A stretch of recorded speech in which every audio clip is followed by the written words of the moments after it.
তিনটি ইউনিয়নের চলাচলের একমাত্র পথ পিঠালীতলা বাগানপাড়া সড়ক। 2 কিলোমিটার কাঁচা সড়কই আটকে আছে চাঁপাইনবাবগঞ্জ সদর উপজেলার দেবীনগর, আলাতুলি ও শাহজাহানপুর ইউনিয়নের অন্তত 20 গ্রামের 1.5 লাখ মানুষের জীবন জীবিকা।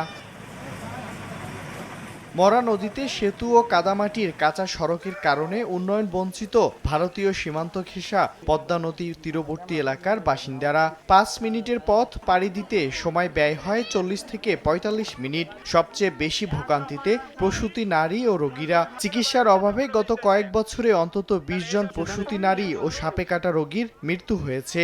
জায়গায় জায়গায় আবার এতখানি করে গর্ত হয়ে গেছে যে এখন চলাচল করতে মানুষের অসুবিধা হয়ে গেছে। তাড়াতাড়ি যে একটা চিকিৎসার ব্যবস্থা করবে, ডাক্তার কাছে যাবে, হাসপাতালে যাবে, সেটাও কিন্তু হচ্ছে না। আমাদের কষ্টের সীমা নেই, আমাদের কষ্ট দেখার কেউ নাই।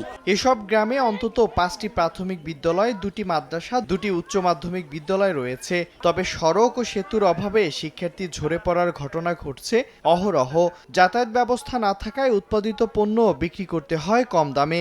মানুষ তো খুব জ্বালাতে পড়ে আছে। এই ব্রিজটার জন্য আমরা খুব চালাচ্ছি, তো পাইছি না। আমাদের অবস্থা খুবই নাজেহাল। অনুরোধ করছি যে আমরা যেন রাস্তাটা দেয়।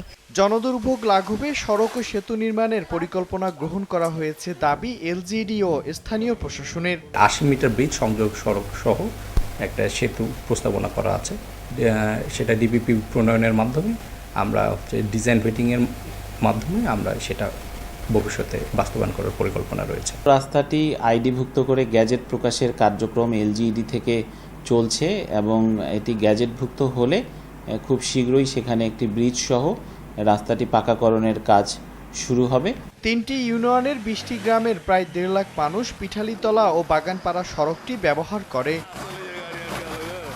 সময় সংবাদ, চাঁপাইনবাবগঞ্জ।